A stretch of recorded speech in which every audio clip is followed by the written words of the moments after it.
बिस्मिल्लाहिर्रहमानिर्रहीम। अस्सलाम वालेकुम फ्रेंड्स एंड व्यूवर्स, कैसे हैं आप सब? उम्मीद करता हूँ सब ठीक ठाक होंगे, ज़बरदस्त होंगे। मेरी तरफ से सब मेरे यूट्यूब मेंबर्स को ईद मुबारक। उम्मीद करता हूँ आप लोगों की ईद जो है, जो कि आज पाकिस्तान में थी और गुजर गई है, बहुत अच्छी गुजरी होगी।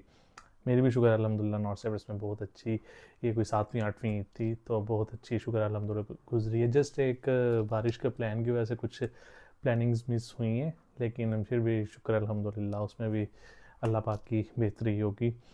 तो ईद के 3 दिन हमें यहाँ पे छुट्टी थी। आज ईद का सेकंड डे है, तो मैंने सोचा एक छोटा सा व्लॉग आप लोगों के लिए अपलोड कर दूँ। नॉर्थ साइप्रस में क्या क्या अपडेट्स चल रही हैं और क्या क्या हो रहा है, क्या नहीं हो रहा।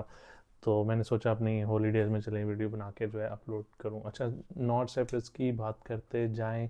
राइट नाउ वेदर जो है पाकिस्तान में तो ऑलरेडी चेंज हो चुका था, लेकिन फिर वापस हुआ है, थोड़ी सर्दी अगेन स्टार्ट हो गई है। यहाँ पे भी सेम ऐसी सिचुएशन ही है, सर्दी जो है यहाँ पे अभी स्टिल है। और अगर बात करते जाएं, बारिशें हो रही हैं यहाँ पे, और इन बारिशों के बाद वेदर जो है टोटली चेंज हो जाएगा। समर आ जाएगा, गर्मियाँ आ जाएंगी यहाँ पे, और गर्मियों में अगेन वही बीचेस के सीज़न हो जाते हैं और काम भी थोड़ा सा जो है डाउन हो जाता है। लेकिन कंस्ट्रक्शन की अगर बात कर जाए, कंस्ट्रक्शन फील्ड का काम जो है वो हाई हो जाता है। अच्छा, इसके साथ साथ वर्क वीज़े की अगर मैं बात करता जाऊँ, भाई पूछेंगे वर्क वीज़े के क्या हालात चल रहे हैं, चढ़ाइयाँ हो रही हैं कि नहीं हो रही। चढ़ाइयों की बहुत ज़्यादा मुझे मैसेजेस आ रहे हैं। तो इस वीडियो में मैं आप लोगों को बताता जाऊँ कि वर्क वीज़े जो हैं नॉर्थ साइप्रस के वो निकल रहे हैं। कॉस्ट की अगर बात करते जाएँ, 6 7 5 6 7 हज़ार यूरो इस टाइम कॉस्ट लग रही है। एक्चुअल कॉस्ट की बात करते जाएँ तो वो जस्ट 250 यूरो होती है, 250 यूरो होती है इनकी, जो कि बैंक में डिपॉजिट होने होते हैं।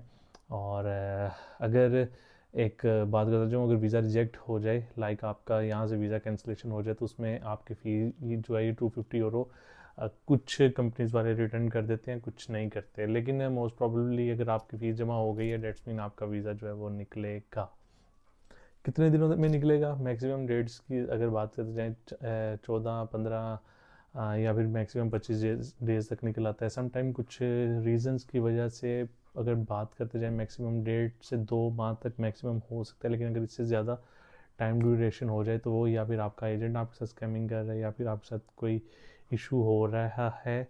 इशू क्या क्या हो रहे हैं वो मैं ओपनली नहीं बता सकता, जस्ट इतना स्कैमिंग ही बता सकता हूँ। तो वो आप लोगों के साथ हो जाती है, तो उस सूरत में आप कोशिश करेंगे अपने पैसे जो हैं वो वापस ले लें। हाँ, अगर आपसे कोई 1000 यूरो डिमांड कर रहा है कि हमें 1000 यूरो दें वीज़ा के, तो 1000 यूरो भाई बिल्कुल भी इस टाइम फ़ीस नहीं है। इस टाइम जिस तरह आपको मैंने बता दिया, 250 यूरो तक जो है वो कॉस्ट आ रही है। 250 यूरो तक की जो है वो फ़ीस ले।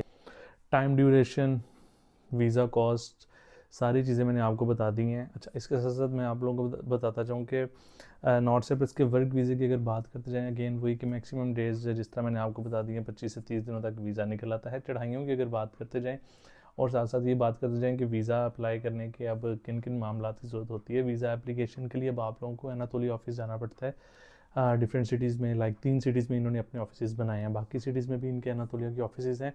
लेकिन वहाँ से आप अपना वीज़ा प्रोसेस नहीं कर सकते। इस्लामाबाद से आप लोग अपना प्रोसेस कर सकते हो, लाहौर से कर सकते हो एंड कराची से कर सकते हो। ये 3 ऑफिस बनाए हुए हैं। इसके लिए जब आप लोग अपने डॉक्यूमेंटेशन लेके जाएंगे एनातोलिया ऑफिस में, वो आपकी डॉक्यूमेंटेशन चेक कर लेंगे, कौन कौन सी डॉक्यूमेंटेशन आपकी कंप्लीट है, और उसके अकॉर्डिंगली वो आपकी फ़ाइल जमा कर लेंगे। और 30 हज़ार और 33 हज़ार जो है फ़ीस है, और वो फिर आपके डॉक्यूमेंट आगे भेज देंगे इस्लामाबाद एम्बेसी से। वहाँ से जैसे आपका वीज़ा आएगा आपको मिलेगा, और वीज़ा मिलने के बाद आप लोग ट्रैवल करके आ सकते हो। अच्छा, एक इसमें बहुत ज़्यादा मज़े की चीज़ बताता जाऊँ कि अक्सर दोस्त कह रहे हैं कि हमें ट्रांजिट वीज़ा इसमें ज़रूरत है या नहीं।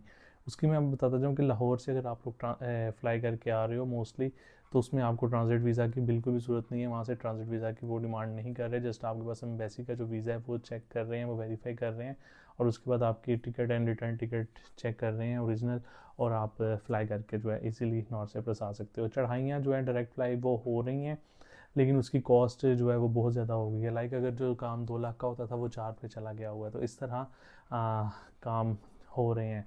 तो और भी मुझे बहुत से ज़्यादा दोस्त मैसेजेस करते हैं, बिलाल भाई हमें ये भी बताएं कि यहाँ के हालात कैसे हैं। यार नॉर्थ साइप्रस को मैं एम नॉट रिकमेंडेड, कि आप लोगों को यहाँ पे आना चाहिए। वो क्यों नहीं आना चाहिए, वो इसीलिए नहीं आना चाहिए क्योंकि यार लीरा जो है डे बाई डे डाउन होता जा रहा है। 6.3 पे आ गया हुआ है तुर्किश लीरा, और इतना अभी डाउन होने के बाद अभी मज़ीद देखें और भी एक टाइम आएगा कि इसने बहुत ही ज़्यादा डाउन हो जाना है। तो मैं इसलिए आप लोगों को यही कहूँगा कि बहुत सोच समझ के आप लोग डिसीजन लिया करें। नो डाउट कि यहाँ पे सैलरी फ़िलहाल अच्छी है, लेकिन एक टाइम आएगा कि लीरा डाउन हो जाएगा, तब फिर आप लोग क्या करेंगे?